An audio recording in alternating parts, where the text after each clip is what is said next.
Good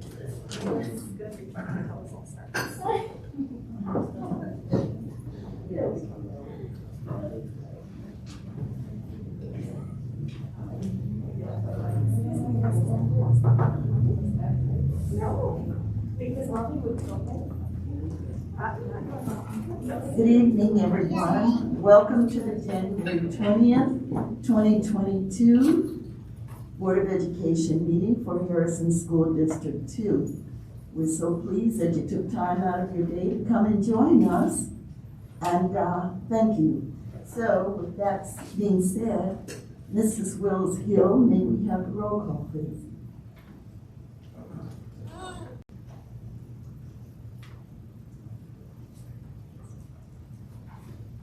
Regina English. Present. Joyce Salazar. Here. Mrs. J.J. Frazier. Here. Mr. Tony Williams. He's excused, he'll be late.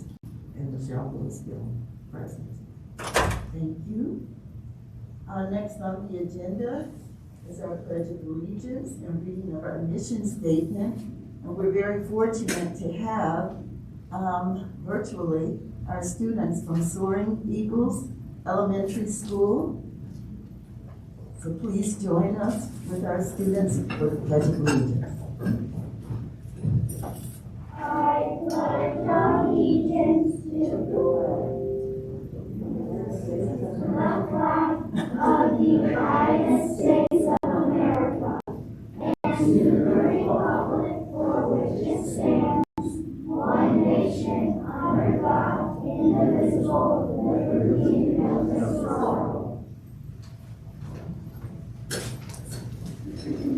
Thank you. I might add, these students are from Soaring Eagles, and they're the third grade class of Mrs. Halleck's class at Soaring Eagles.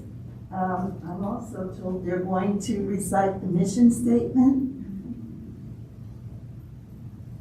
I pledge allegiance to the flag of the United States.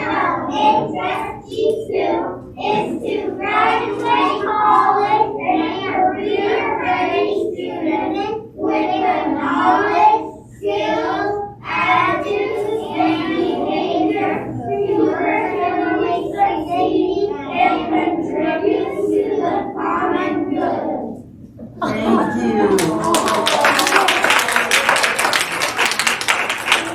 So I can give him a shout out. Our students were Colin Spray, Caleb Spray, Mariah Randall, Layla Randall, Kyla Randall, Harbor Halleck, and Stetson Halleck. So thank you very much.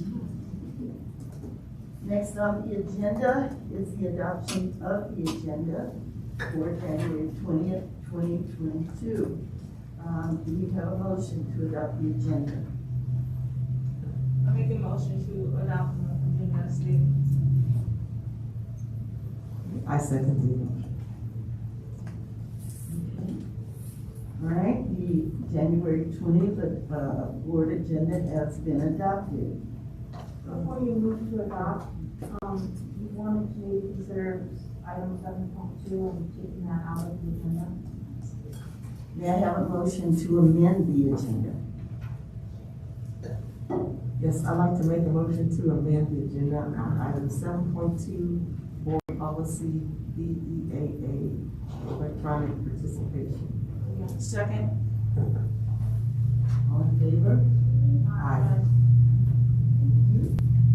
All right, and number 4, communicating with the board. Can you all hear me? I know I'm not speaking well. Item number 4.1, School Board Recognition Month and Proclamation from Governor Polis and President of our local city council, Director Tom Strand, who's back to our board days, Tom. So we're very fortunate to have President Strand here today, and please join us. Well, thank you, Ms. Frazier. It's a pleasure to be here.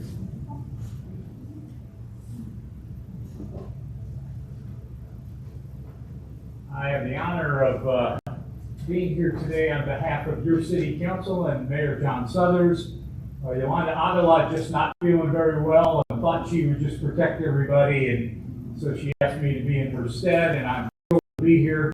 But I would like to take a minute. I found something that I think with all the conflict and conflagration that we're dealing with, this is called the recipe for friendship. And if you'll just give me a minute, and I'll do this before I read the proclamation. So for friendship, the ingredients are 1 pint of trust, 1 dash of caring, 2 cups of understanding, 2 spoonfuls of shared secrets, 1 cup of mutual affection, 1 sprinkle of respect, 1 use of common interests, 3 spoonfuls of listening, and 1 bag of fun. So I think that's a great recipe for friendship. Thank you. Okay, now I have the honor of reading a proclamation to Harrison School District 2 Board of Education. All of you, thank you for what you do. I had a chance to do something similar in District 11 a few years ago, and it's part of my experience that I will always treasure, and I hope you do too. So this is Appreciation Month for you, January 2022. And I'm going to take this down so my glasses don't steam up like they always do with the mask.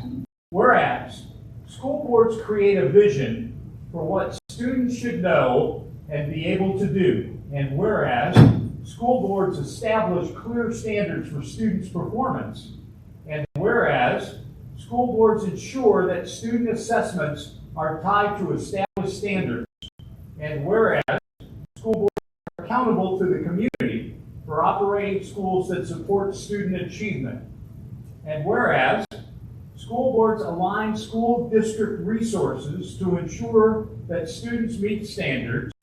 And whereas, school boards create a climate that supports the philosophy that all children can learn at high levels. And whereas, school boards build collaborative relationships based on trust, teamwork, and shared accountability. Last whereas, school boards are committed to continuous education and training on issues related to student achievement. Now, therefore, I, President of Colorado Springs City Council, on behalf of the mayor and all 8 city council members, do hereby proclaim the month of January 2022 as Harrison School District 2 Board of Education Appreciation Month. And I'd like to lead it on.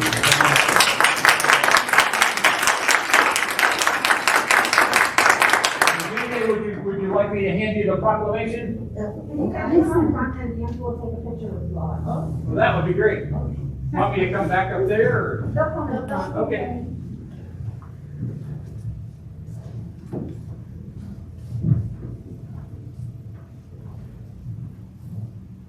We just stand up here. I'll stand. I'm tall enough that I didn't get to say hi. Good to see you.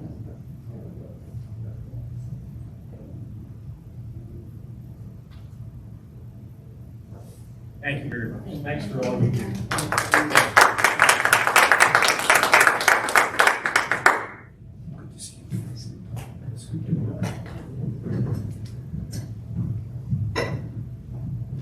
Now to follow that, our student board rep, Naija Ali, will read a proclamation from our governor. You want to come up here, Naija?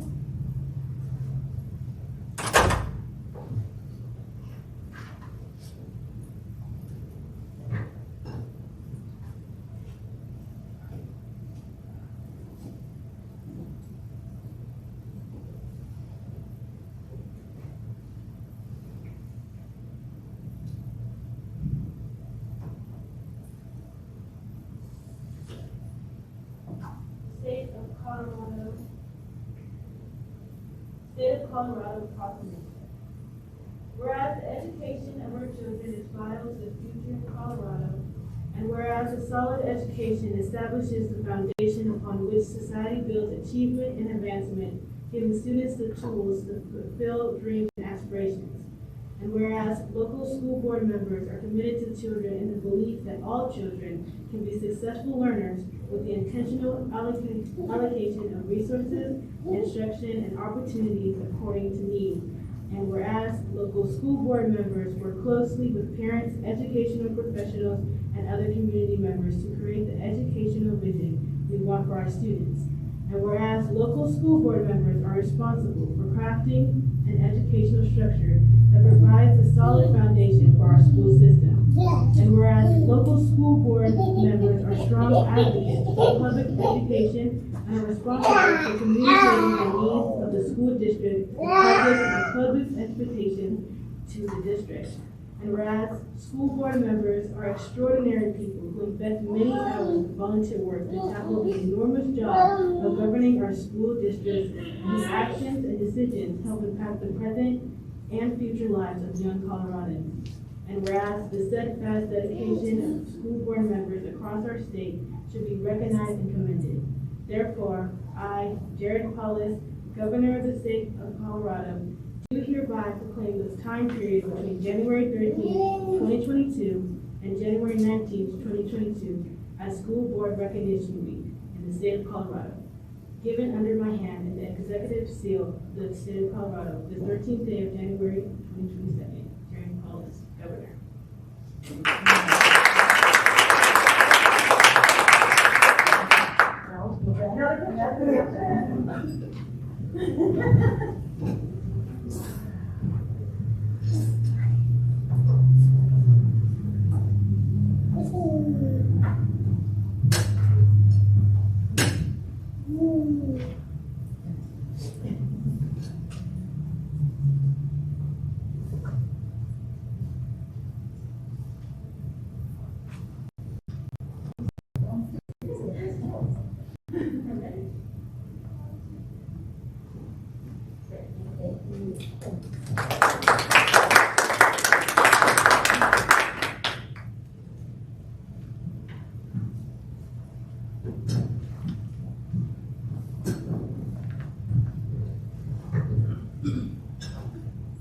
At this time, we want to showcase one of our schools, and we're at item number 6.1.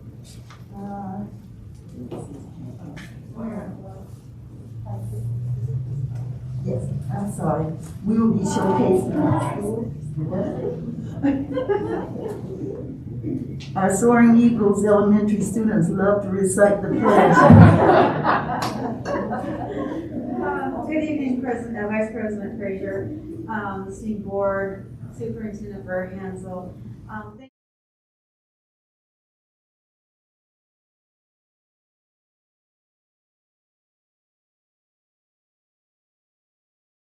Of a pandemic, and our little guy back there is the product of a teacher being a parent and having to do this tonight. So this is Courtney Yates. She teaches 4th grade with us, and this is Amy Heilman. She teaches 5th grade with us. So thank you so much for having us. Let's get started. Soaring Eagles is a gifted and talent magnet school. This is our 19th year of being in existence. Hi. So we wanted to show you our ribbon cutting ceremony, September, and what it looks like now in January. So we are getting ready to go K-8 with them building on the new wing. And we're getting to have the fun of feeling our building rattle. And the kids are having a lot of fun watching the building start to take place. Our vision, our mission, and our core beliefs, I'll give you a second to read those.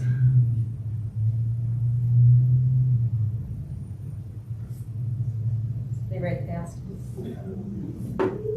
Our staff, we have 24 classroom teachers, PE, music, and art, and library as our specials. We have CLDE, SPED. We spend about 85% of our Title I funds on paraprofessionals, so we have 8 of those. We have a library tech, we have UCCS student teachers, office staff, kitchen, building engineers, and a health tech who's staying very busy these days. She gets extra brownie in her lunch. By the numbers, Soaring Eagles, we have about 530 students, K-5 right now. We expect to have about 810 by the time we're fully K-8. 58% free and reduced. We have 8% of our 2nd through 5th graders as being gifted identified as gifted. 25% in each grade level receives accelerated learning, and 8% of our student body receives special ed services. We are 46% Hispanic, 10% African American, 29% white, 9% 2 and 4, and 6% Asian and Pacific Islander. In our building, our instructional foci, that was a new word that I learned, by the way, that was exciting. We have focused as a building on our classroom management, engagement, questioning, language-rich environment, and cross-curricular instruction.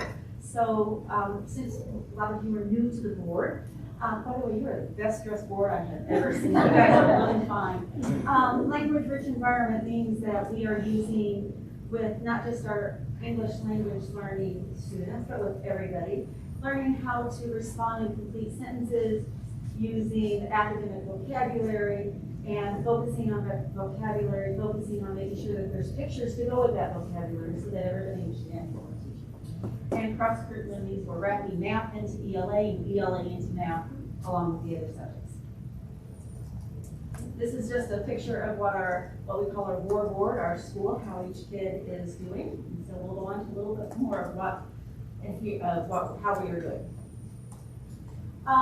This was last year's CMAS scores, which are the light blue on the far right, and our CMAS scores for the last 5 years. We know last year was an anomaly, along with the year before that, but we held our own with CMAS, and we're excited to say that we're looking forward to doing that again this year, hopefully. We do have some area to grow in math. You can see where it fell. And all I can say is that gives us a really great place to focus and an opportunity for growth. This is our reading scores, the top line on each grade level. So you have kindergarten, first, second, and third. The top line is where we started in the year. The line underneath that is where we are mid-year. Traditionally, in almost any school, I know when I was in the classroom, and I see it as a principal, that the months of February and March are just fantastic. You're going to see great growth in students. My very favorite months to teach because I got to see the fruits of my labor. And so we're looking forward to seeing what the end of the year scores will look like. And a program that we use called iReady. It teaches math and reading electronically, so it gives another view as to what the teachers are teaching in the classroom.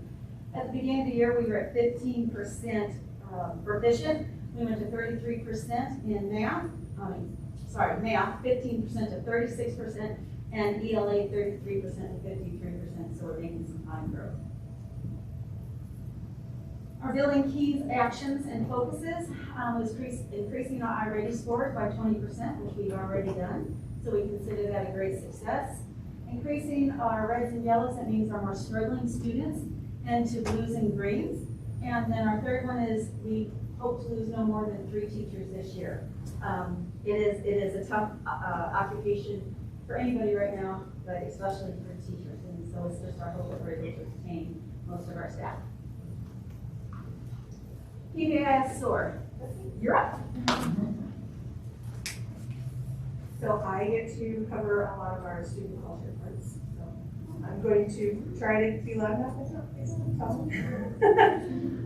We're going to start with our PBIS SOAR, so looking at that positive behavior intervention support, how we're actually making it so that these kids can really own what they're doing and be able to go from there. And so we have SOAR, Safety, Organization, Attitude, and Respect. And the kids are able to recite what this means in different areas of the school. I actually got to see some of this in practice today in my classroom. Our counselor came to do a lesson with them, gave them each of the different areas, and asked them to use their own words to describe what each one meant. And it made me really excited to see how well they were able to say, this is how I should be acting in the hall, this is what it looks like, and using 4th grade terminology to express what that means to them. So that's a wonderful thing for the kids, and it's something that is done school-wide. We do it at the beginning of the year. We are reiterating it because we just came back, and it's one of those that really motivates them to be a part of the group and show that they are part of our environment.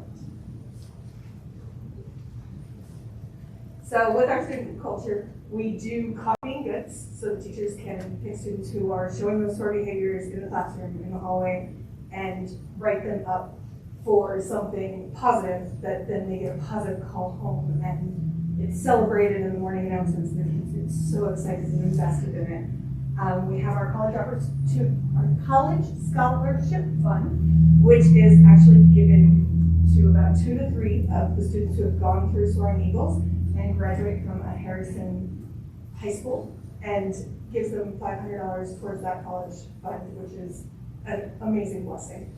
Our Spirit Days and College Shirt Days actually help to pay for that, so the kids get to actually buy into their education and pay a small nominal fee to get to wear those fun things, but know that it could come back towards them as they get older. There are field trips, which we did actually get to have a couple of this year. We had in 5th grade 2, and in 4th grade I know we also had 2, and there have also been some that have come to the school as well. So with the pandemic, being able to work with what resources we have to still give those children the extra activities that they might not get otherwise. We have an annual student versus staff kickball game, which I can't wait to see how that goes. I think getting those are super fun and very involving. Field day, of course, where they get to do the fun activities, everybody gets to participate, run their little legs off, get that energy out, and get to show some of the things that they've done with their friends. We already did our color run.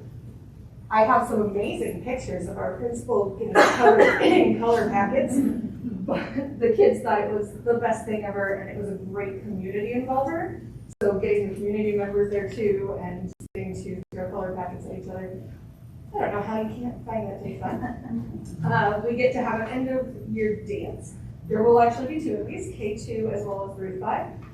It's my first year at Soaring Eagles, so I'm actually kind of excited to see what the dancing looks like for these young children who still think cooties exist. And then we also sent out a survey for our upcoming 6th graders, so our 5th graders right now, to find out what middle school sports and things like that they want to do, their electives, and they're getting really excited talking about how they get to be that first 6th grade class. So now I get to share some pictures with you. So we've had a lot of great things going on in the school. CC has actually supported us for a couple of these. They had a STEM group come, and there was some collaborative learning happening in the top left. Below that, CC came again with their basketball team prior to us going to the CC Air Force women's basketball, and they did some drills with the 5th graders outside. The 4th graders were incredibly jealous because they could see it through the windows, and we were asked when they got to go do it. So hopefully next year we can turn that into both kids. Of course, in the fall, getting those pumpkins into the classrooms, bringing it into math and reading and science and social studies, and just letting the kids really embody what's going on. We've got down in the bottom right our AR source, and those accelerated readers, getting them to take the reading tests and show what they've learned, and getting to just get them all excited about it. We have another pumpkin. I do believe some of the students were actually given pumpkins, and then, kickball, yes, last year's kickball. Teachers versus students. We won. Oh, we always I'm not sure that should hurt that way. So we do have a picture from the field trip we went to at the basketball game. That's the 5th grade side. I know that. We were sitting to your left. We have ambassadors, 4th and 5th graders who come and open those doors for the parents to let their children out, make our kids go line a little bit faster, and give those kids a chance to have another buy-in. Over. Hi, here we go. Thank you. All right.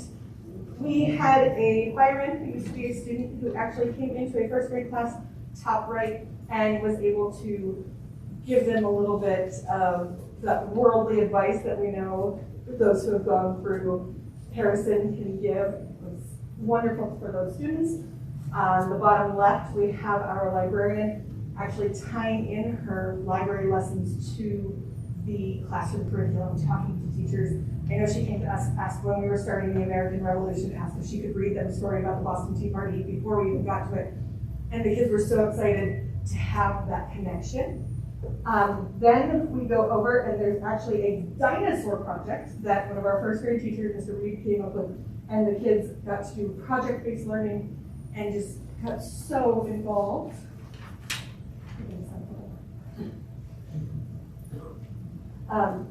So up in the top left, we have the Scholastic donations. A lot of teachers were able to do. I actually got an email that they're pushing for it again, where you can sign up, set it up, and it's almost like a donor's choose in a way where people can then donate, and every kid can go home with a brand new book. And clearly, they're excited, since you can't see any of their faces, and they held it up and everything. So I know they're excited about that. Top right, we did Teddy Bear Day. Not everyone has a teddy bear that's their favorite, so stuffed animals came to school. They were pretty cute. There was a giant teddy bear in the office. Field day from last year down on the bottom left, and those giant feet attached to their feet looks like I would fall over, so I'm really glad they got better balance than I did. And then on the bottom left, on the bottom right, the giant map came to our school from the district. I'm so glad you guys was here because it is amazing, and the kids get excited, and there's so much to do with it, and so many lessons, and we had resources from UCCS who came and helped, and just getting the kids involved in that is great too. And then our last one from me, just a couple images of the color run. We all stayed really clean. It was a good time. It was, and it was an amazing day. It's also our #1 fundraiser for the year.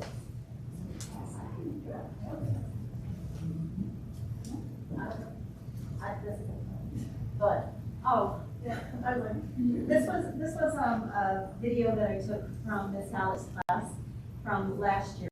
Kids were working on joining, separating, and comparing numbers. So, can you play this? What is the unknown? Are we joining, separating, comparing?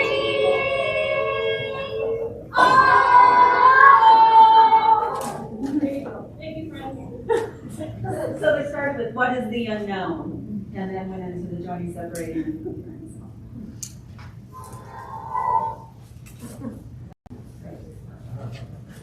Well, this was for class last year, our 5th grade. That is yours, yeah. It was our 5th grade. It was the last time we were going to have a 5th grade that didn't move on. And so we wanted to say goodbye to them and let them have something that would represent them going forward. So they took a lot of time researching the best tree for the area and planted it and took care of it. And we had people coming in during the summer and watering it and just making sure that it lasted. So that's Still alive. it's still alive. Yeah. Now. All right. I will be hitting on staff culture in our school. So there are a lot of ways that our staff and our admins support us and help us feel kind of connected to each other. So we do Staff of the Month, and that's what you're seeing in these pictures here is this eagle that gets passed around. And it has a lot of notes on it from other teachers saying what they've seen that they've done really well, and it really boosts morale. We also have positive voicemails that, of course, our admin leaves to us saying how awesome we're doing, and it's left on our classroom phones. So when we think we're in trouble, we realize we're not really quickly. We also have quarterly team lunches. So we get together with him, we get together with Sarah, and we meet and hang out and just talk about life and get to have lunch and they feed us. It's free. Yeah. They also give us pins at staff meetings that kind of shows us how we have improved, and it always comes with a note on what we did well and why we're receiving this pin, so it really boosts morale there as well. They sent holiday brag letters to our families. So we gave them addresses of like parents or an aunt or an uncle or someone that we wanted to kind of brag about us too. And so that was really exciting. As well as holiday school visits. They came around and got to talk about classes during the holidays. They read books to some of our classes.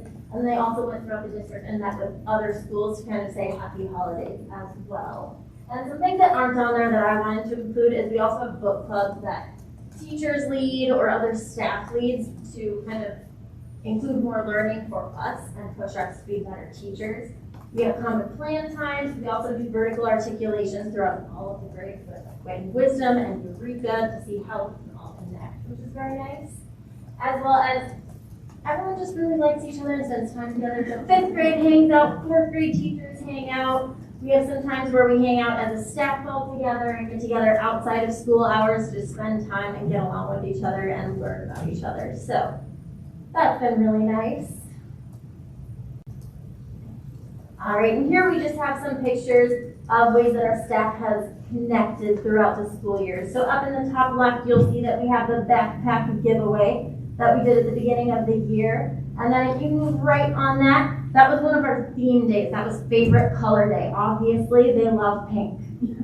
And then if you continue on, right, that was painting with a twist we did at the beginning of the year to get to know each other a little bit better. We made pencils for our rooms with our names in them, and student teachers were welcome there as well, which was kind of fun and nice.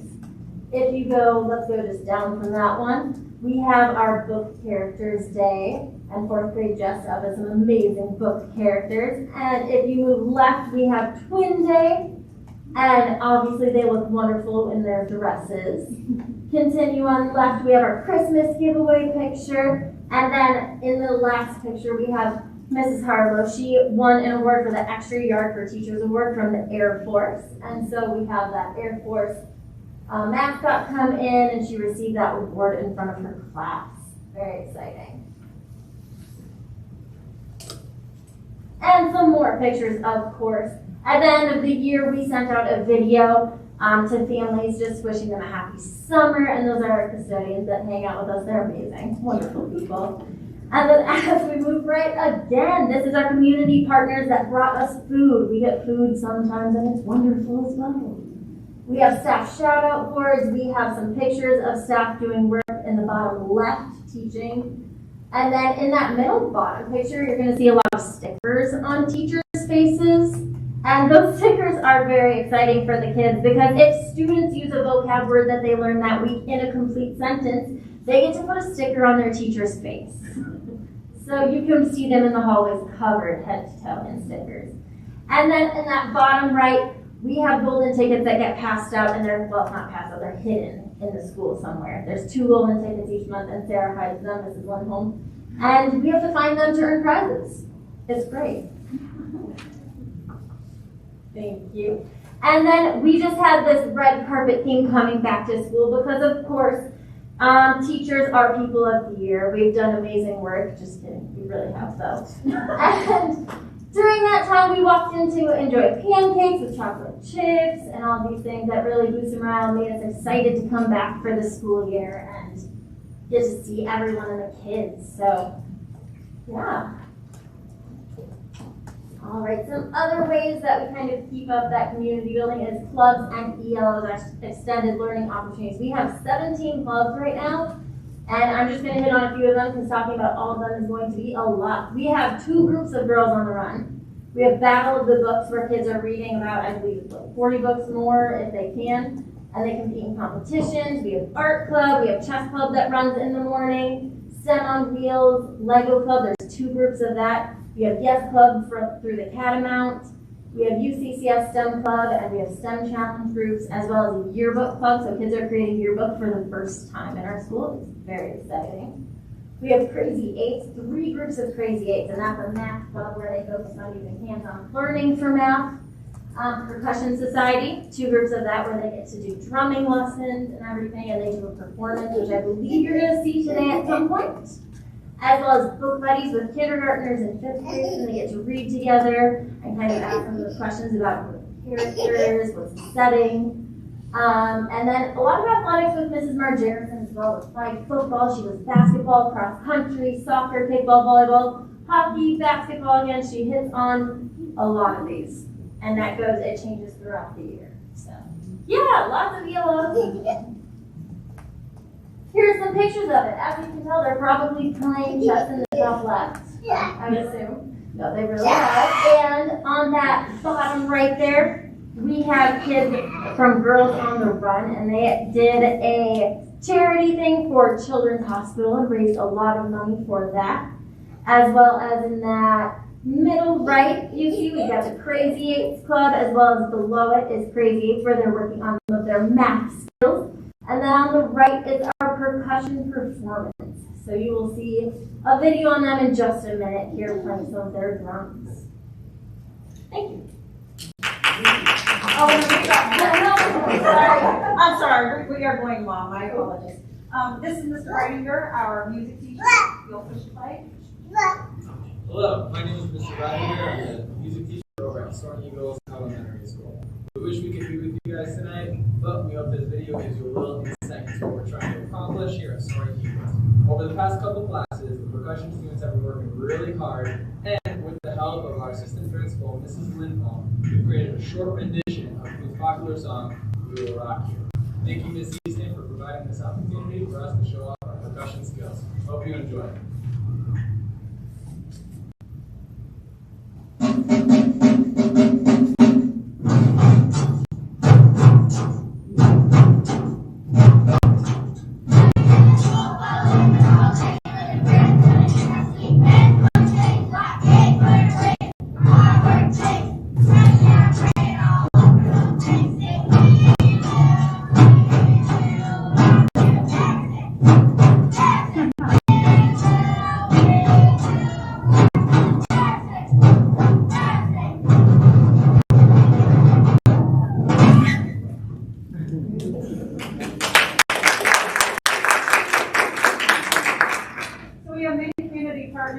Working with this year and the last few years. For time's sake, I'll let you read through those. One of the most active that we've had is the Colorado Springs I Love You with Fellowship of the Rockies. If you go ahead and go to the next slide. Fellowship of the Rockies, who comes out and serves us not just on the city serve days, but also throughout the year. Another couple pictures of they do everything from yard work for us to writing our teachers' notes to feeding us. So they have just been absolutely wonderful. They deserve extra hugs and love. Connecting with our families. These are all the ways that we connect with our families. Once again, for time's sake, I'll let you read them.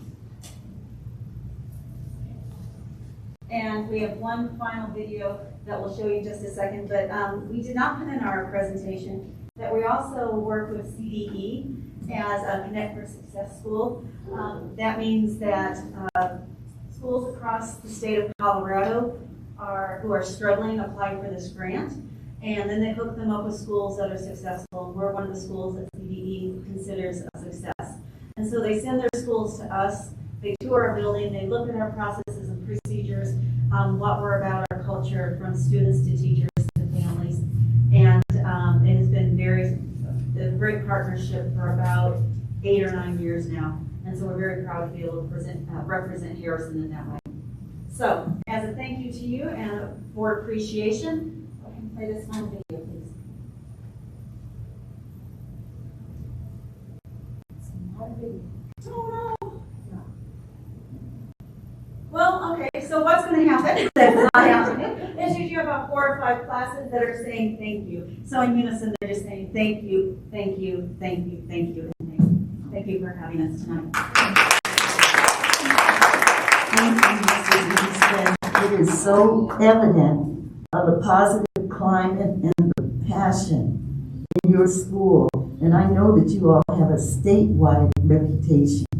Your reputation precedes you. Wonderful, wonderful. Do you have any other comments? Just thank you all for what you do. I've had the opportunity to visit your school a few times, and it's always a pleasure. So just thank you for what you and your staff do. Thank you for what you do. Thank you. Next up, we have communicating with the public, members of the Ms. Vice public. President, can I interrupt? Because we have a little bit of extra presentation. Oh. Cue the principal.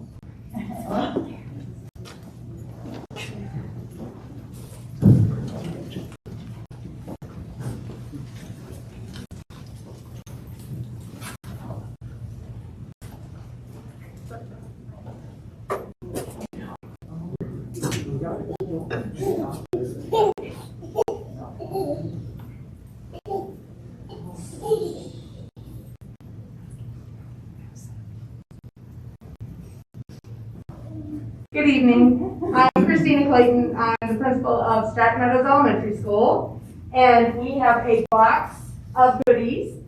And we have, this actually is for you, Miss Fraser. This is a picture of you once we found out on the board all of the great things that you did. Our art teacher with some of our students created this painting for you. We also have all sorts of goodies in here from several schools, including Aspire Online Academy, Centennial Elementary School, Fox Meadow Middle School, Sand Creek International School, and us. And it is a pleasure to have you here in Harrison. I've known you a long time, and it makes me so happy that you are here with us because you're going to do great things. So this is for you, my dear.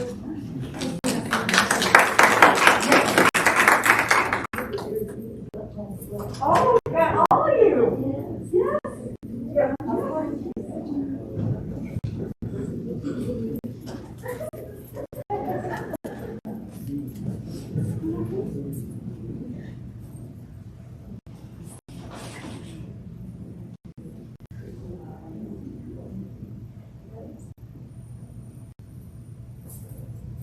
You're welcome. Here we go. I know. Did you get it?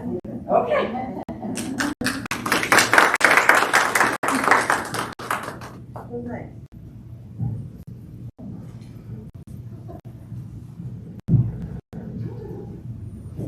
Hello, Miss Willsville. I am happy here to be representing Otero, Bricker, Carmel, and Sierra High School with the help of Panorama to present you with our board recognition gifts. We have a saying that we use with our leadership at Sierra High School that presence is important. And we appreciate the presence that we've seen at family dinners and our community events. And we're so pleased and proud of the work that you're doing for our board. And thank you for being present for our community.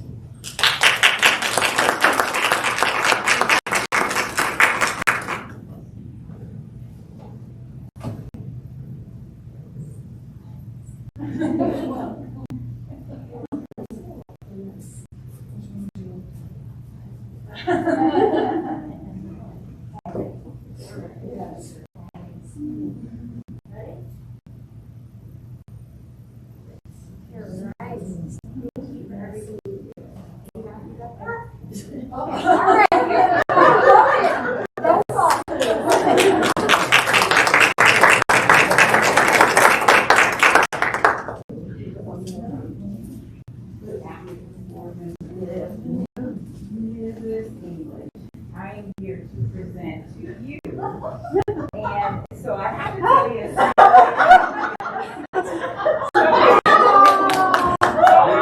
I asked our student council, I said, what fun, what can be fun and, something that the kids can put their heart into, for our board member. And when I went in, I said, oh my, and she said, but Pam, it's their fingerprints, and I didn't know if I could get them all on one small item.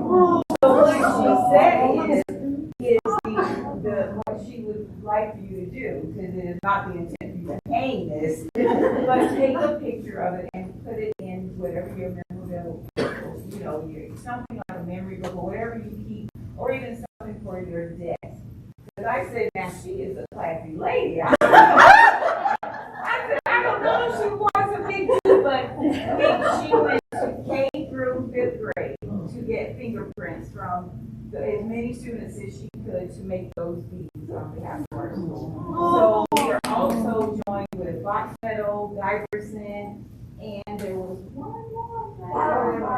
Wildflower. So we thank you for your service because we know that you are volunteering to do this for our kids, and we so appreciate you. This is just a small note.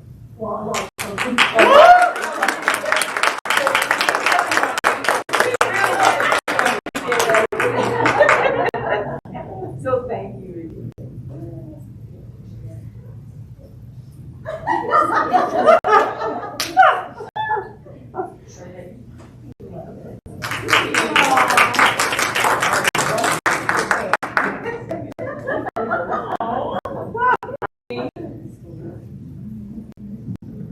All right, and last but not least, Mrs. Salazar.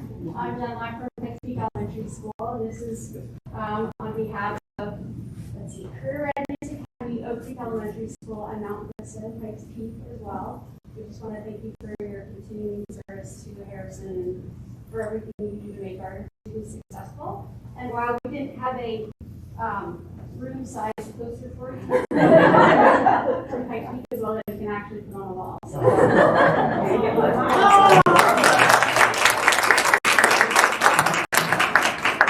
Thanks for all you do for all of our students.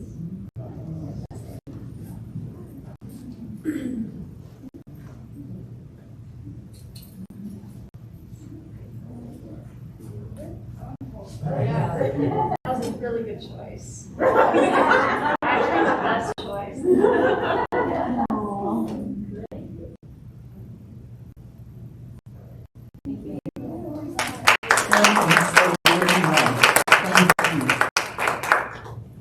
Mr. Williams isn't here yet, but we'll still have them thank him and we can do it. You want to take his presents for you. Take his presents out before you. Oh, I know, right? Well, I'm lucky to be here again, and we are representing Monterey, Herman, Harrison High School, and for Mr. Williams. We are so appreciative of his positivity that he brings to Harrison School District 2, and are thankful that he is part of our Corn Eagles neighborhood. So we're kind of excited that we'll get to have his little one someday. We like to call it job security. So, as was little Clark running around earlier, job security too. So, one of our students, and this is her picture right here, created this photo. It's a 3D photo. You can see the 3D-ness of it. And because it was her art, we wanted to honor the fact that she was giving away her art. We put it on a bag, a little tote bag, and on a t-shirt so that she could keep her own art. So I'm hoping Mr. Williams shows up tonight so that I can take a picture of him getting it so that I can give it back to her. But if not, if we could get that picture, that would be great. Yes, he will be here. I don't know what everybody else blessed him with, but let's see. Very nice. This. Oh, nice picture. Another very nice picture. Dana, there you go. Oh. So maybe he's listening on the radio or something like that. Where would you like to leave it up here? So from all our schools and from Central Office, thank you all for what you're doing. We know we could have bought you anything, but I don't think there's anything like something made from the kids. To really remind us of why we're here. So I hope you cherish it, have lots with it. When you visit the schools, you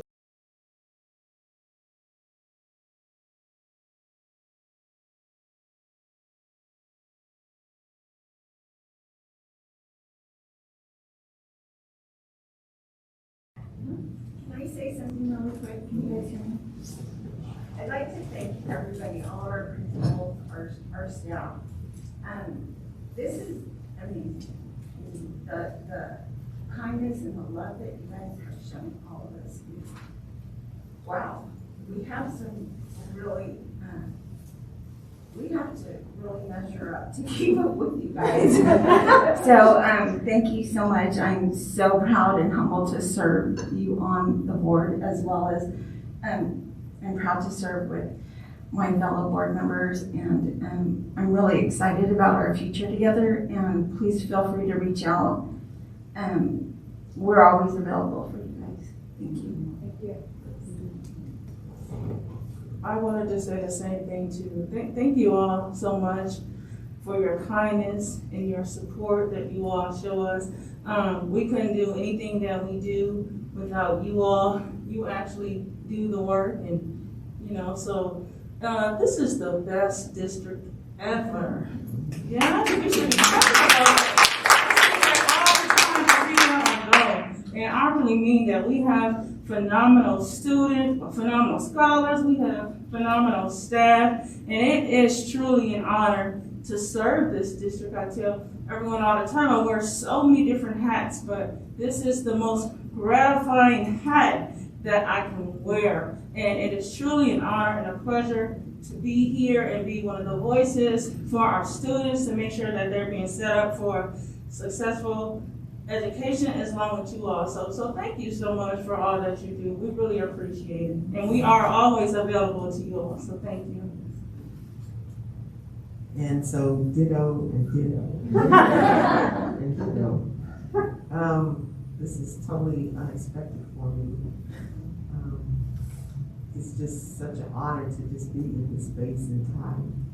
And so for whatever reasons that I'm here, I hope that I honor and serve you very well. But thank you so much for the opportunity, and it's just a blessing to be here. I'll say ditto as well, but I feel like we've only been on the board a short time, and if this is the kind of reception we receive, bring it on. Thank you. We're going to be up here 4 more years. So thank you so very much. We're really honored to have this. Thank you. Okay, we'll go to item number 6, communicating with the public.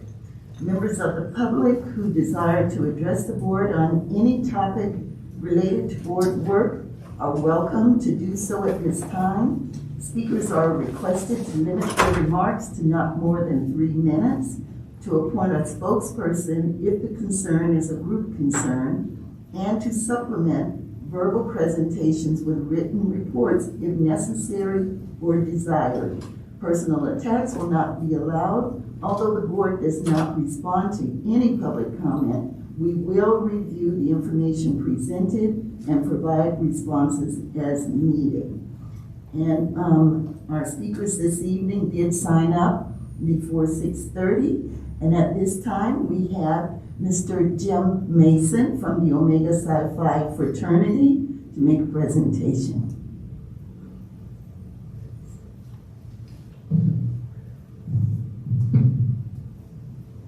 Thank you, Madam Vice President Frazier, directors, Superintendent Hansel, staff, faculty, and students of Percussion School District 2. My name is Jim Mason. I have been appointed to speak on behalf of the men of Psi Phi Chapter of Omega Psi Phi Fraternity Incorporated.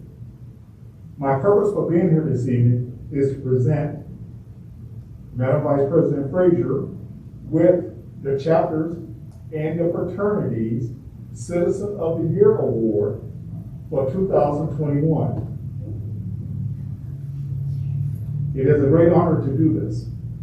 And quite frankly, it's a privilege because our committee chair appointed me, but that goes with chairmanship.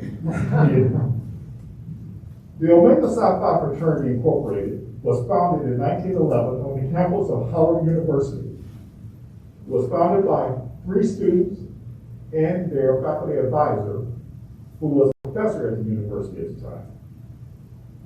The fraternity was founded to incorporate, support, and promulgate the idea of friendship. In fact, our motto is friendship is essential to the soul. Out of that, there are 4 cardinal principles. The 4 cardinal principles are manhood, scholarship, perseverance, and uplift. And those are the criteria that we use in identifying and selecting our Citizen of the Year. Ms. Frazier, without question, epitomizes 3 of those key cardinal principles: scholarship, perseverance, and uplift. Through her act in the community, through her work, through who she is as a person and as a citizen, she exemplifies the highest standards that any citizen could live up to. I've had the opportunity to work with Ms. Frazier on several projects.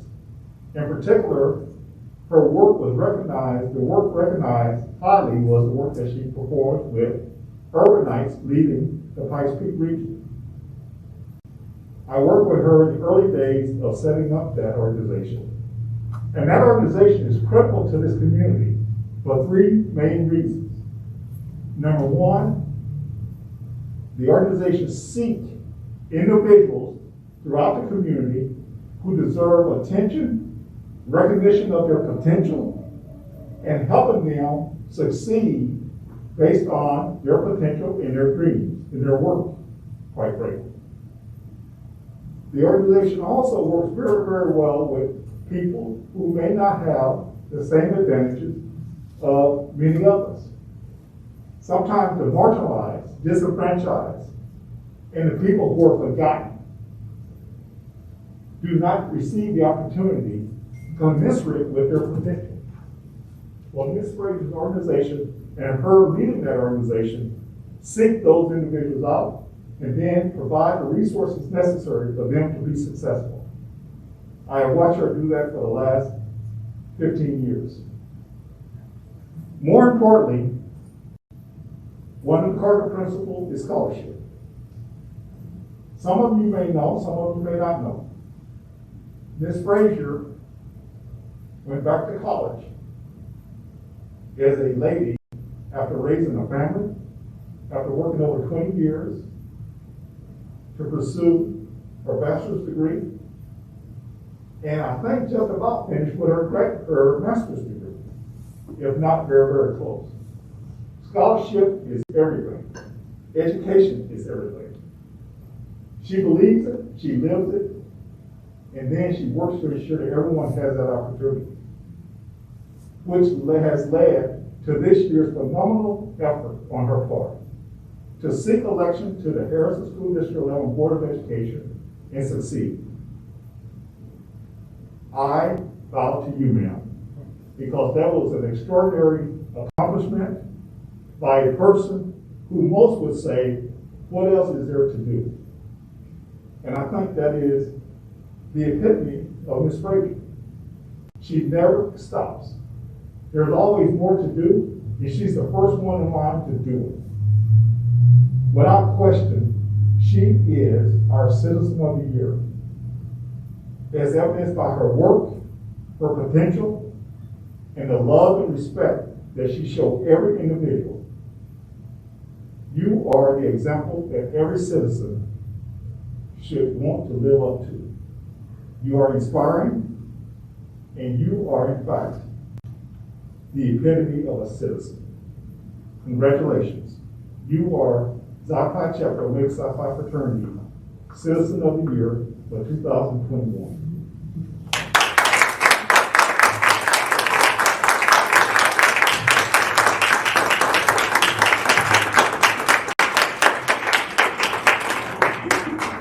Unfortunately, money does not come with this.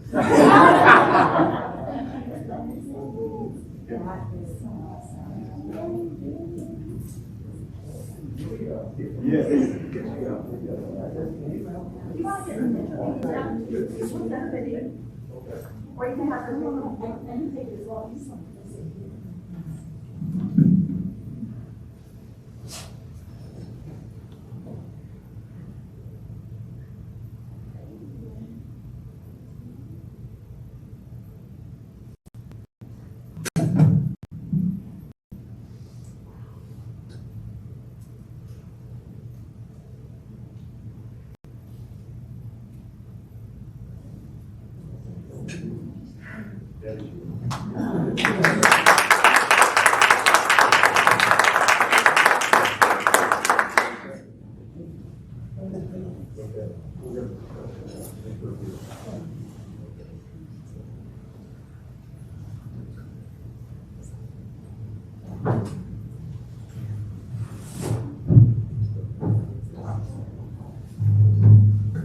I think I need to share the community involvement that Xi Pi Chapter Omega Psi Phi Fraternity has had in this community for many, many years.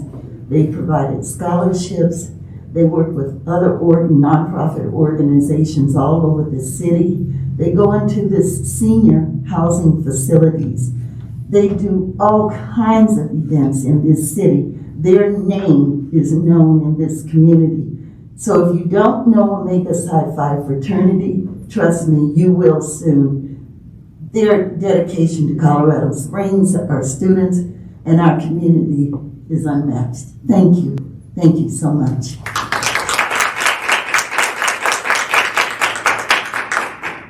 Next up, we have Mrs. Cleesta Marchman, who will speak to us regarding the World Cafe Community Forum.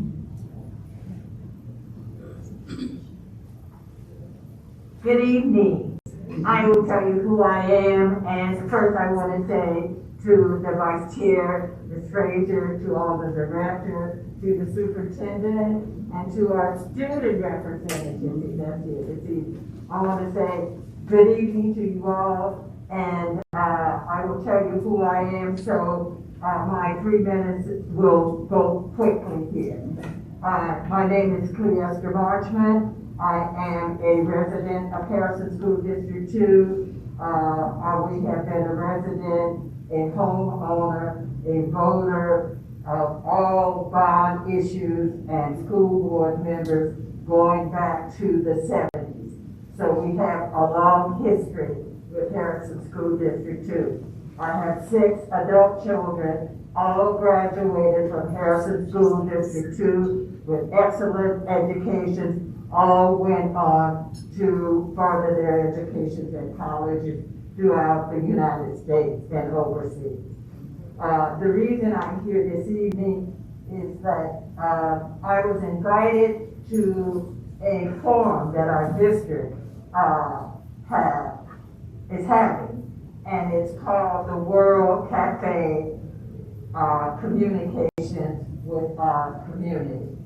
And I want to commend those that put this project together, because what happens, it gives an opportunity, as for me, a citizen, taxpayer, and passionate about the education of our children throughout the world, but mainly Harrison School District 2.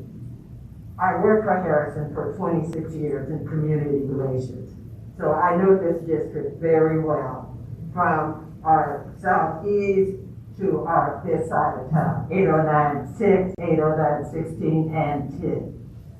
I believe that this forum that we have gives an opportunity for our community, retirees, people that are working every day, an opportunity to bring to you, the administration and the board, our concerns, congratulations, and support.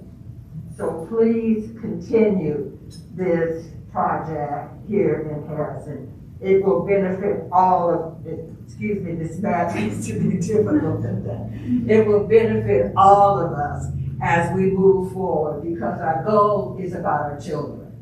And we need everyone, all of us, to work together to make sure that this happens. So that's why I'm here this evening. I want to welcome our new board members to the district. Much success to you. I'm here for you if there's anything, information historical about this district. I believe I can share it with you. And so, as you have said that you all are here for us, I'm here, we're here for you. So I'm going to leave you my card this evening, and I will leave for our student particularly, because this evening we have been talking about scholarships. And I happen to be one of the administrators for the Win Marchman Scholarship. And I'd like to thank the district for giving us the opportunity to interview the students here in our ad office, which is so impressive to some of the young people, because this would be their first opportunity of coming to this building that their parents' tax money has paid for, and all the bond issues that we have had over the years. So with that, I say thank you, success to you, and as I say, I want to make sure she gets the card, because this is a scholarship that goes along with all of the other scholarships we have. So, thank you. Thank you, Mrs. Marchman. And Mrs. Marchman, we can only be successful as long as we know that you're right by our side. Thank you.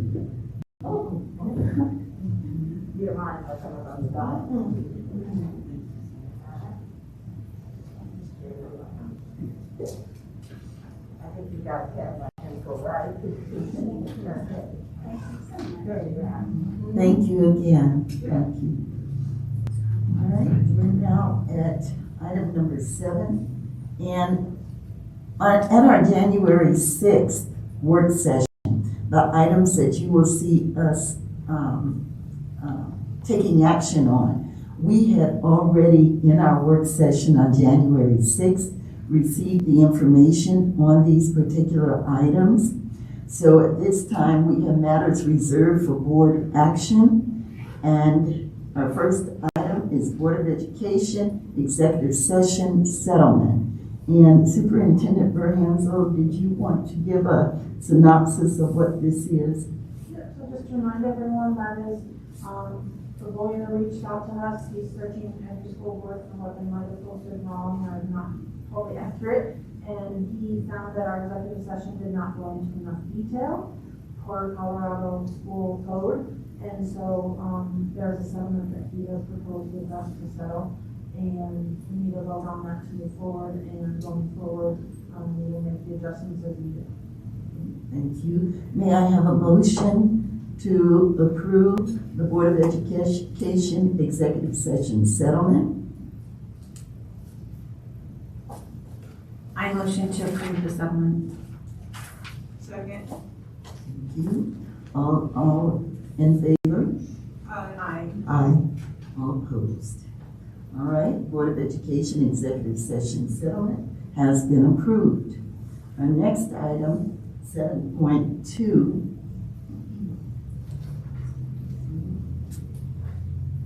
Board Policy BEAA, Electronic Participation. At the beginning of tonight's meeting, we voted to amend our agenda to table this item. So we will be reviewing this item in our next board work session, and then we will take action after that. Next, item 7.3, Fiscal Year 2021-22 Revised Budget and Financial Plan. Ms. Shelley Becker, Assistant Superintendent of Business Services / Chief Financial Officer. Welcome. Thank you. Good evening. I always get a little nervous up here with all my folders and attachments. My worst fear is I might take the podium over with me. So, wow, a lot of great presentations to follow. So thank you, Board of Education. So we are here tonight to present the fiscal year 2021-2022 revised financial plan and budget.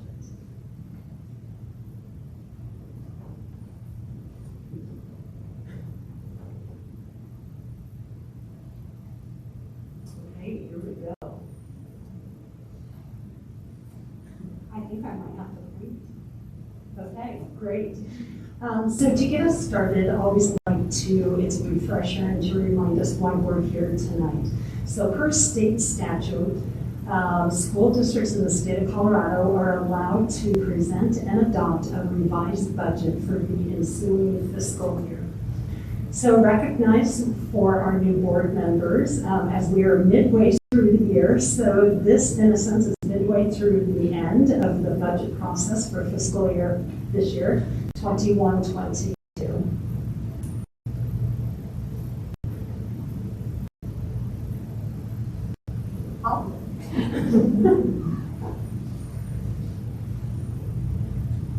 Okay, so the action for Board of Education to take this evening, there are two resolutions that we will need a motion and approval for. The first resolution, the budget and appropriation resolution, is just giving the authority to allow the district to go ahead and expend those expenditures. So that is giving permission for us to execute on our budget changes that we're going to talk about. And the second resolution is called Authorizing the Use of Beginning Fund Balance. This resolution came into play probably about 10, 12 years ago as a result of two other school districts in Colorado. But it really brought forward a board resolution that all Board of Educations in Colorado recognize that any time you may be utilizing part of the fund balance in the budget, it's to bring awareness and an understanding. So those are our two action items for this evening. Always good for us to remind, to point back to our strategic plan and priorities. All of the information, our fiscal resources tell a story of what those numbers lead up to. And here it's classroom, culture, and community. So we want to ensure that our fiscal resources are aligned with the strategic plan of the district.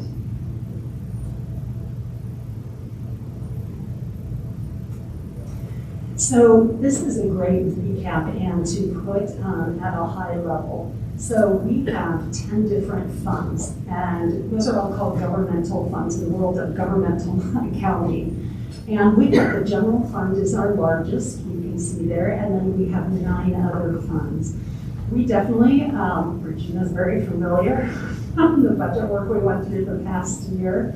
We'll definitely be, and please ask me questions as needed as we go through this. We definitely will be getting into much more detail, and we'll talk about that at the end as the legislature has started and our budget process will begin.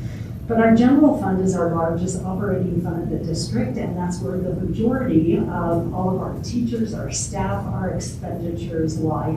And then we have 9 other funds. So again, we have 3 out of those 10 funds that haven't changed, and that's why we have a little bit of detail here to show. We are required per state statute and CDE to display this information, to present to boards to talk about the changes. What I think is a really good snapshot of this slide, so our budget that the board adopted in June of 2021, total bottom number of 204 million. So I think that's always a good perspective to keep in mind when we talk about the size of our district and from a fiscal standpoint. Tonight, we are asking for board approval in our resolution for a total expenditure budget. This is all 10 of our funds at just over 217 million. So I think that kind of helps us to think about, from the fiscal standpoint, how large we are.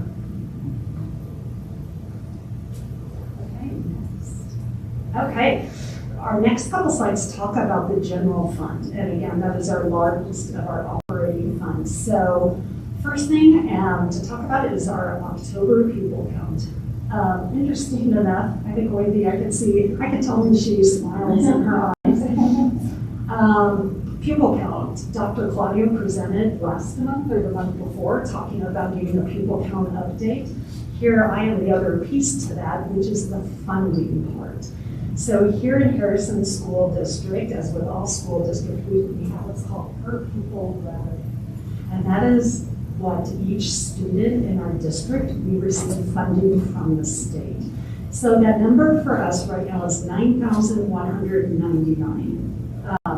So when we think of our students and we think about the funding piece, we think about that $9,199.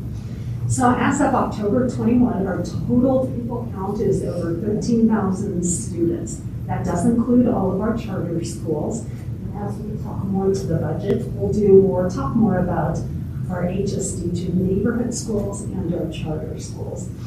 Last night when I hopped in the car and turned on 850 KOA to get home through the ice storm, I was listening to, they were talking about pupil count and enrollment.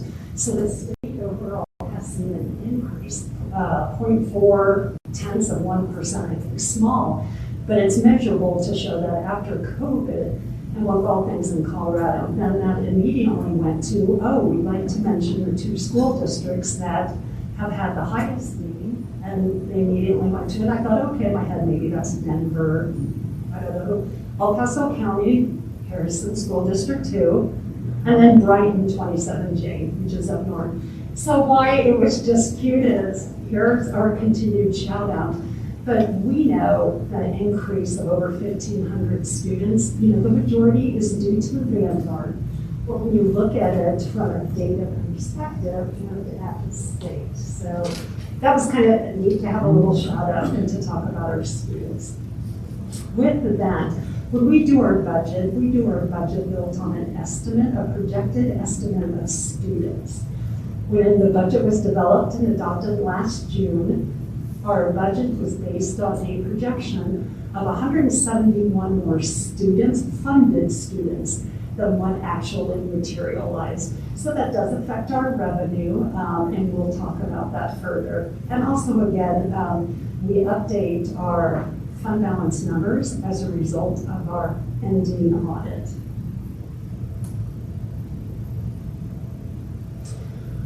Next piece, I know we had talked about when we all came together for the first time in December, we had adopted the mill levy certification.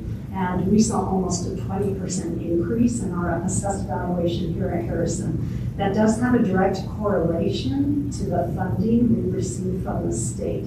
So it's a little bit of an inverse relationship. The higher the property tax, the less of the state utilization, which is called total program funding. And again, just pointing that out here tonight, much more to talk about when we get into the budget starting in our next month. The expenditure changes just to highlight what is being additionally into the general fund.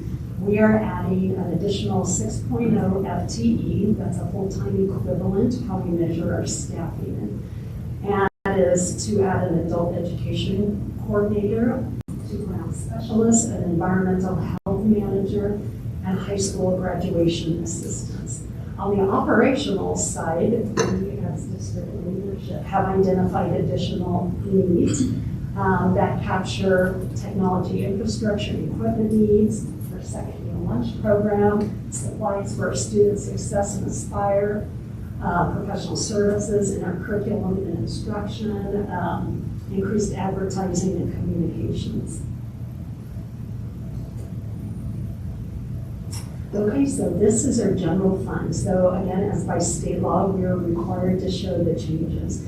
So the beginning fund balance, at the time we adopted the budget last June, our projection for the beginning fund balance, 30.9 million. As a result of our audit, which will be coming soon to be presented to the Board of Education, we saw an increase in our fund balance of 2.3 million, resulting in a beginning fund balance of 33 million. The revenue piece, due to, again, the less funding, due to our student projection, that is resulted in a change or a decrease in our revenue. And then the expenditure line, that 2.1 million represents the items we just talked about adding additional FTE and some operational needs. Out of that 2.1 million, we think in terms as well as whether a one-time expenditure or a recurring expenditure. And about 1.1 million, or half of that 2.1 million, is considered a one-time expenditure. I always like to show a little bit, and this will come more in the budget, as we talk about where our revenue comes from. But this is just to highlight again that over 80% of the general fund revenue here at Harrison is from the state. 20% are local and a little bit federal. So that'll come into more conversations later, and definitely as we talk about mill levy proposal and some other things going on in the state. And our next slide talks to our expenditures, and again, the highlight of this is our general fund. Over 80% of the budget is salary and benefits. We are a people service industry, we know that, and that is our largest cost.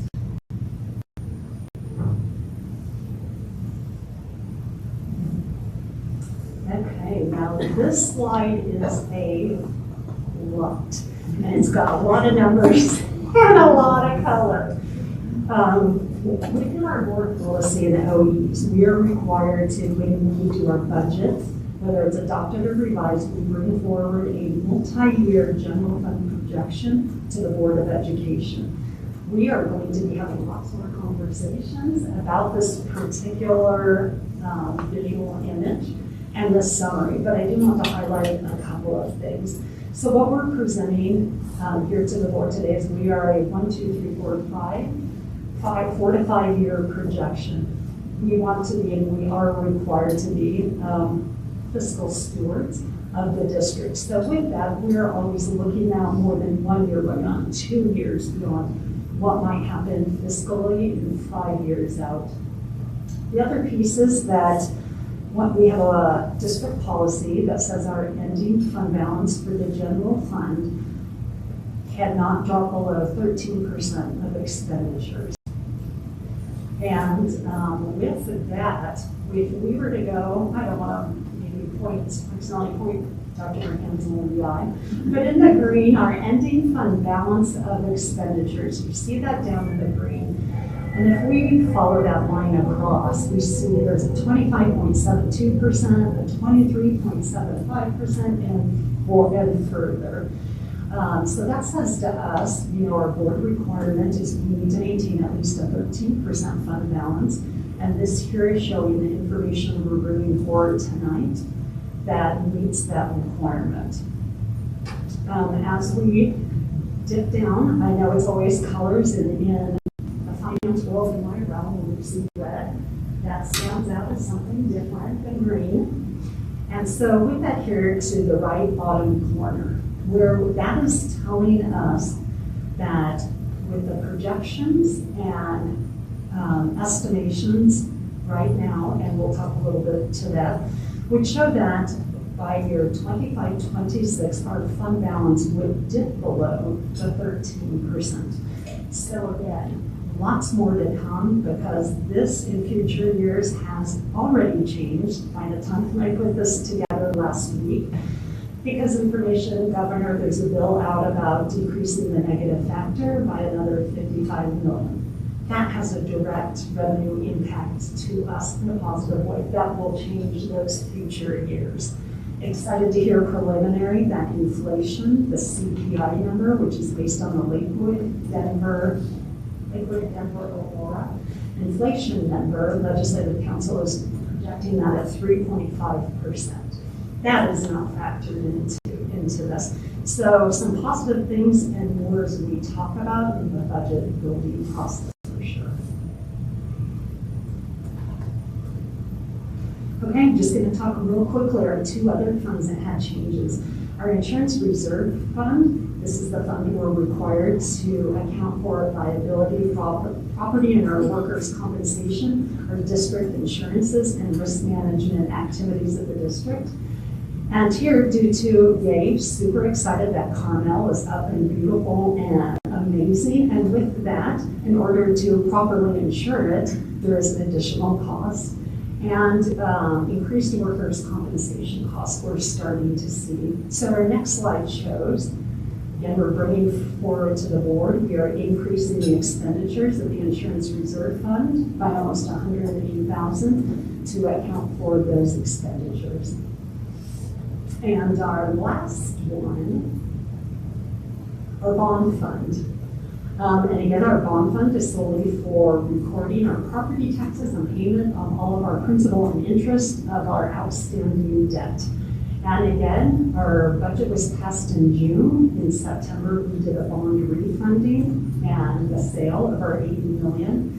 So the increase in expenditures in this fund on the next slide is to account for that transaction of the revenue and the expenditures for our bond fund. And our next slide, again, just a recap, again, is organizations into the board tonight approval to adopt a budget appropriation resolution that totals the $217.8 million. And our last slide. Okay, next steps. So continued review and monitoring of this year revenues and expenditures. Still a lot going on with all this COVID. And I know I don't need to go on about staffing and other things. So again, continued fiscal review. Next. This, just going to get super exciting. Monitoring and the impact of legislative actions. Off with a start last week, the legislature 4 key areas in the School Finance Act, discussion already on brought down to the negative factor. The negative factor for our district this year is almost $8 million. So when you think about that, that is $8 million just in this year alone. We are not receiving. At-risk funding, that's something, again, we're closely monitoring, and we may talk about that a little bit later in the legislative. But again, that's identifying students at risk and how the funding follows that. Mill levy equalization, more to come on that, and special education funding. So these are all 4 key areas that the legislature and the Interim School Finance Committee have really focused on, and more bills to come. I can't not to do a budget presentation without talking about, we have ESSER still, which we are very grateful for the impact of our federal stimulus funding for our district that's been almost $58 million. All of that is accounted for in our government grant funds, so not the general fund. And we'll, again, as we start on budget next month, we'll have to go to that. We have through September of 2024. So 2.5 years. And remember last year, telling our team, okay, we've got 3 years, ready, set, go. Because that has been very impactful for our district. And our last, again, planning and preparing for next year's budget will be coming. Dr. Rapunzel and I before you, starting in February and March and April, as we start the planning and preparations and keeping the Board of Education apprised of all things budget. By state law, by May 31st, any proposed budget needs to be presented to the Board of Education, and by June 30th, action on adopting a budget. So thank you. Any questions or further comments? I just have, just for a point of clarification, for me, how does the fact that we passed the debrucing, how does that factor into this equation?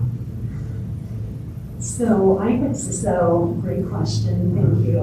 So we were district number 177, 178 to debruce, and that really talks to the collection of revenues. So what that says now, should additional revenues, for example, like the federal stimulus funding, we would not have to go back to our taxpayers to a vote to ask to spend that revenue. So it's similar at what is, happening at the state level, right? The legislature, there's always the discussions that there may be TABOR refunds, because again, TABOR and Gallagher sets a limit on how much new revenue can be spent. So not a direct correlation as of today with this budget, but the impact could be in future years. Thank you. Are there any other questions? All right, thank you, Mrs. Becker. Great, thank you. We'll have two motions. First motion being the budget and appropriations resolution. So do I hear a motion to approve the budget and appropriations resolution? I'll make a motion to approve the budget and appropriation resolution. I second it. You're second. Any questions? Okay. All in favor? Aye. We have a resolution. Great, yay, thank you. And number two, may I have a motion to approve the resolution authorizing the use of beginning fund balance?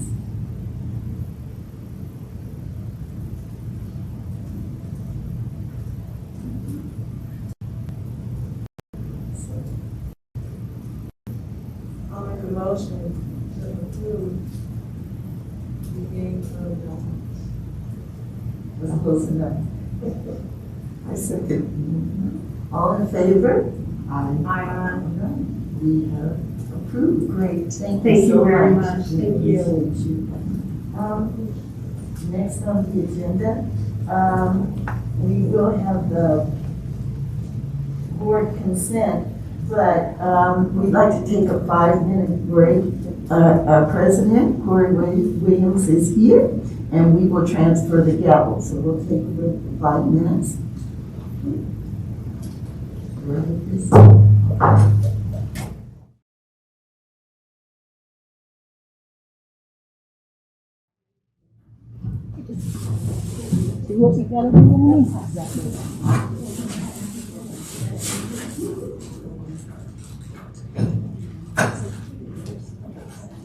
All right, we will now reconvene. The time is 7:40 p.m.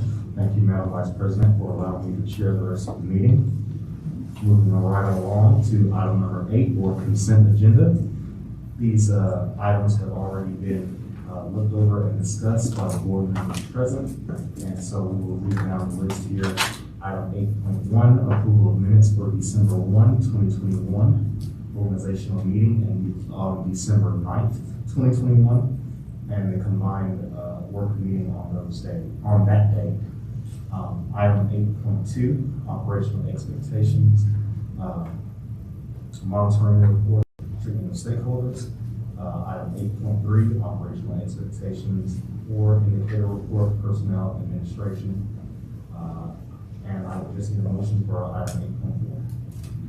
Mr. President, I move that we approve the board consent agenda as consent. I second that. Motion by Mrs. Frazier, second by Mrs. Salazar. All of those in favor? Aye. Motion carries. Moving right along to item number 9, superintendent consent agenda. Item 9.1, January personnel and comparison report. Item 9.2, November financial report. And for 9.3, I'll just need a motion as well. Mr. President, I move to approve the board consent agenda. Second. Motion by Mrs. Wills Hill, second by Mrs. English. All of those in favor? Aye.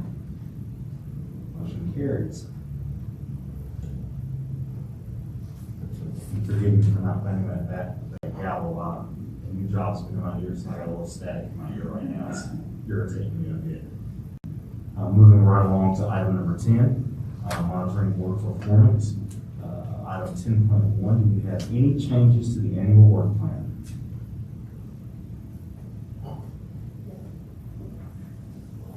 Okay.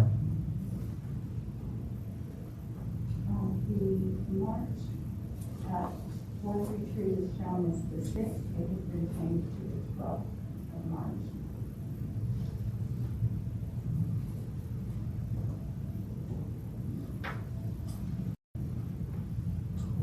March.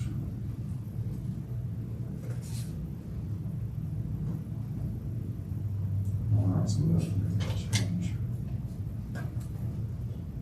Is that one going to be virtual too? Is that one going to be virtual too? Or?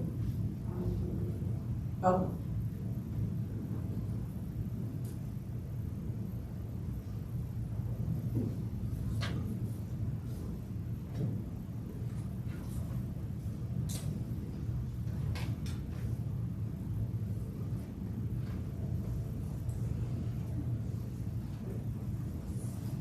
Is that good? Yes. Joyce? This is What day is that? March 12th. I know. On Saturday. Saturday. It should.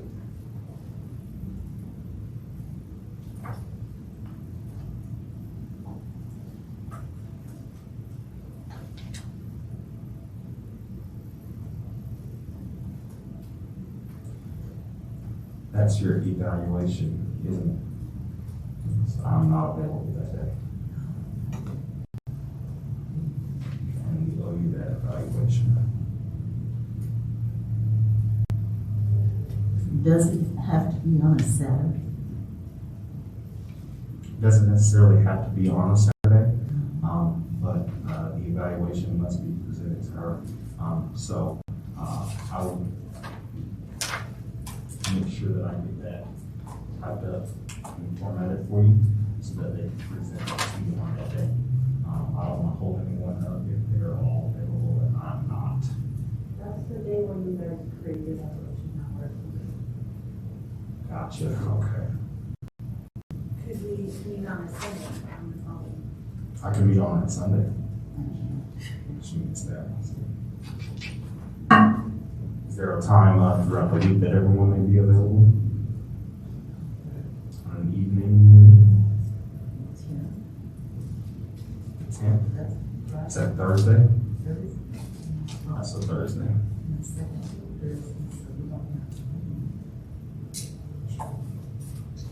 I can't be on Thursday. I can on Friday.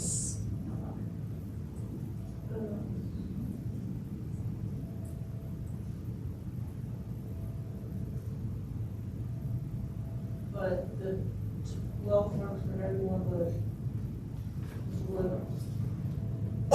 So we're trying to move that date.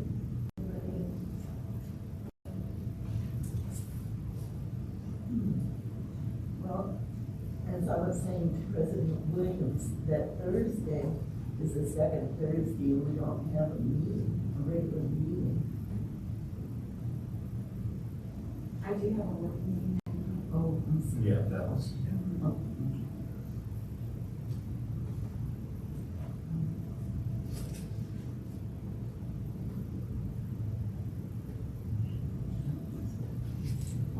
What time is that retreat set to? The agenda hasn't been created yet, has it? Okay. Is everyone okay with an 8 a.m. start that morning? On the 12th? yes. On the 12th? Okay. So I will be able to stay for about an hour and a half. So we'll have to get right down to business.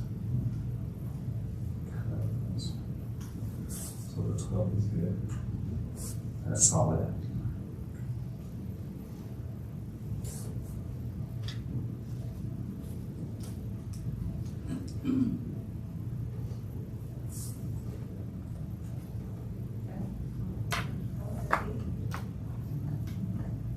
You said you're going, oh, we'll have to do a present for that, so, never mind. You have any other changes, Norman? Okay. I have a question. Go ahead, JJ. With the student rep for the Board of Education, I've had a couple of students inquire about the application process. I'm not familiar. Can you share with me how they would go about applying? So this year, Ms. Moya will be graduating, and so our prospects will come from Harrison High. To replace her, we'll be interviewing the sophomores so that we will have our junior representative. Ms. Naya Jolly will be our senior rep come next year.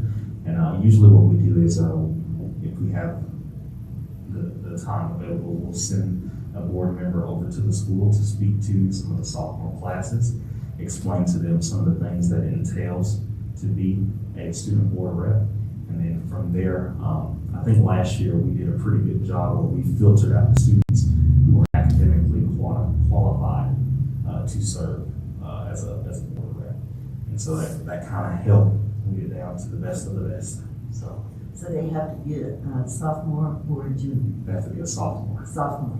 Yes, because when they take their seat, they will take their seat as a sophomore, but their first year will be as a junior.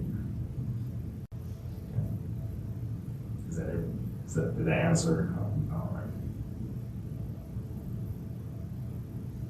Do we have any other time conflicts for the annual calendar? All right. Legislative updates.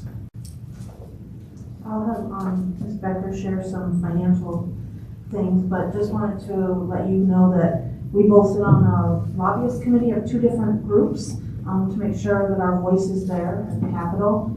We're just a unique district in that we're urban, we're Title I, we're not in Denver, and so we just have a different voice than pretty much every other district in the state. So we really need to make sure they hear our voice and the impact. There's a lot of times they want to hear how it impacts us because we are so different how we do business and the success our students have had, and then how we're a true Title I district, but we're still urban, that you don't find that in most places. So Ms. Becker can talk about the most recent phone calls we've been on with the lobbyists. Absolutely. Good evening, Board of Education. Just wanted to talk a little bit to the at-risk piece of the bill. This one is really, it's very dear to us.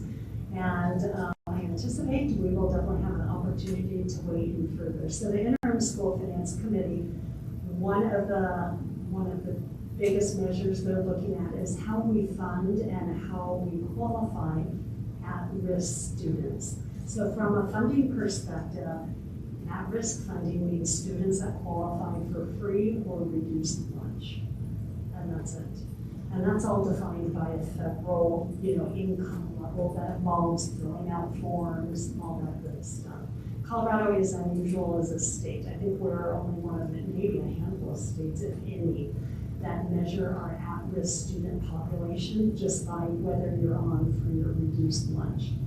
So one of the things, a study that just came out, we're all dissecting and talks to maybe more appropriate factors. And with that talking about Medicaid being a piece of identifying what is an at-risk student. And this is Dr. Barhandels. I think this is our one. We get in, it was great to see her get passionate about it as well. And that would be a neighborhood index, so to speak.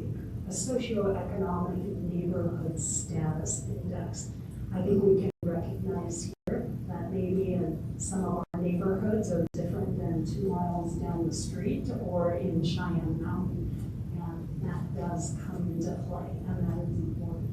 So we're working to provide some language and thoughts and input back. This has been very collaborative across all different buckets of voices, and I think I would say our struggle is as we hear and talk about when it gets to the legislature, and that's just where it's real critical to have our voice. We know each legislator can move forward on bills.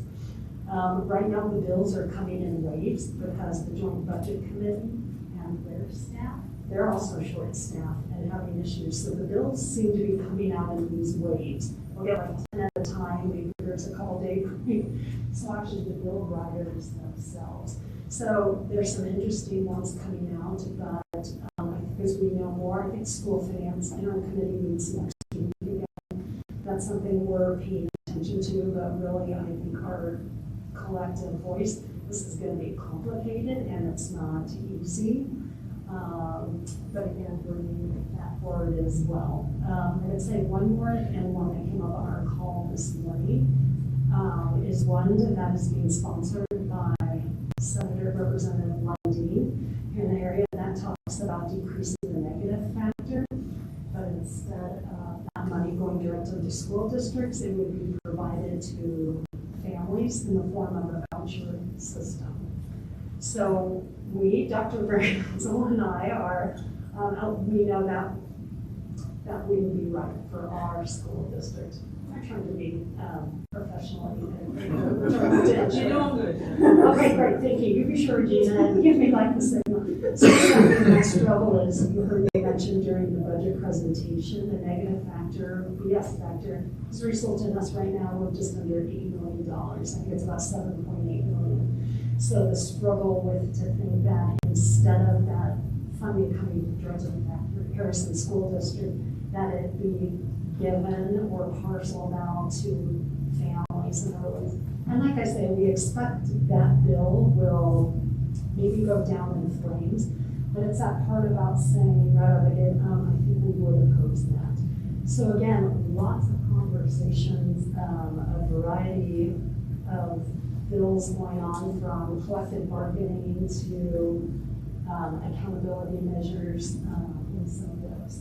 So again, these have just started off and running. My favorite that came out that I had to review yesterday was on the naming convention of community school. I don't know what I have to say this, because in my head I went, wow, yes, we just renamed one of our schools Carmel Community School. But when you think about all the work that's going into this bill and drafting, and I was asking, well, what do you think the fiscal impact would be to and we didn't care to say that, but that had to do more with what charter schools and what does the name community school mean. So again, as all these bills are introduced and they kind of get vetted through, as we go through the next 120 days, we'll see the ones that come more to light that will, might make it successfully through. But those are just a couple of examples. Very much, thank you for that. Thank you.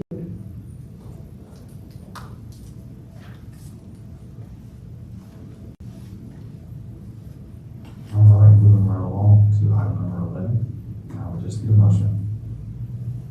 I move to adjourn the Board of Education board meeting. I second. Motion by Mrs. English, second by Mrs. Wills Hill. All those in favor? Aye. Meeting is adjourned. Everyone have a safe trip home. Watch those roads, those